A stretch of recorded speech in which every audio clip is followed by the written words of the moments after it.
2023 সালের 3 অক্টোবর থেকে 2025 সালের 16 ফেব্রুয়ারি দীর্ঘ 1.5 বছর পর গোলের দেখা পেয়েছেন ব্রাজিলিয়ান কিংবদন্তি ফুটবলার নেইমার।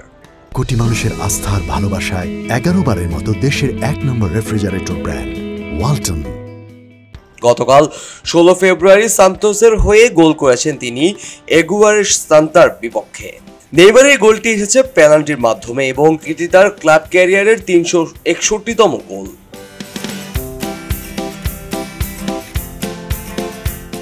গত 1.5 বছর ধরে নেইমার মাঠে না থাকায় তার গোল শূন্যতা ছিল আলোচনার বিষয়।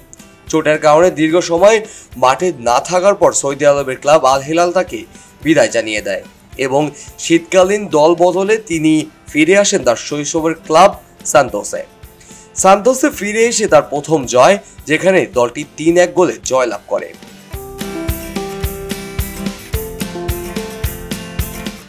ম্যাচের 12 মিনিটে বক্সের ভেতর ড্রিবল করে গোল করার চেষ্টা করলে ফাউলের শিকার হন নেইমার।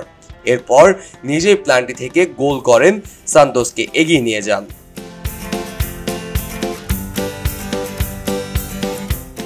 নেইমারের গোলের পর সান্তোসের ম্যাচটি জয়ী হয় এবং এটি ছিল সান্তোসের প্রথম জয়। এর আগে সান্তোসের 3টি ম্যাচ খেললেও জয় পায়নি সান্তোস।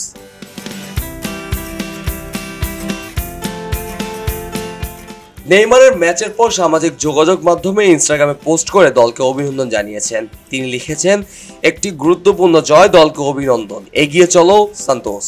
2023 সালের অক্টোবরের পর আল হিলালের হয়ে খেলেছেন 42 মিনিট, কিন্তু কোনো গোল করতে পারেননি নেইমার। এরপর জাতীয় দলের হয়ে চোটে পড়েন এবং দীর্ঘদিনের মাঠের বাইরেই ছিলেন তিনি। তবে সান্তোসে ফিরে তার প্রথম গোলটি আসে, যেটি তার 2023 সালের শেষ গোল করার পর এই প্রথম।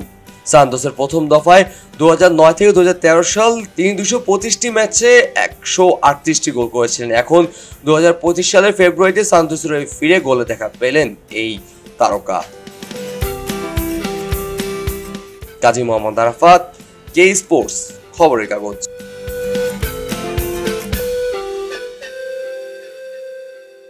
সবাই যখন জোয়ারে গা ভাসায়, কেউ কেউ ঘুরে দাঁড়ায়।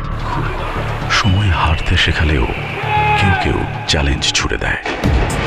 পক্ষপাতের ভিড়ে আজ থেকে কোনো পক্ষ নয়, খবর হবে নিরপেক্ষ। বানোয়ার তথ্যবাদ, খবর হবে নিখাদ। ভেঙে গুজবের শিখ, খবর হবে নির্ভীক।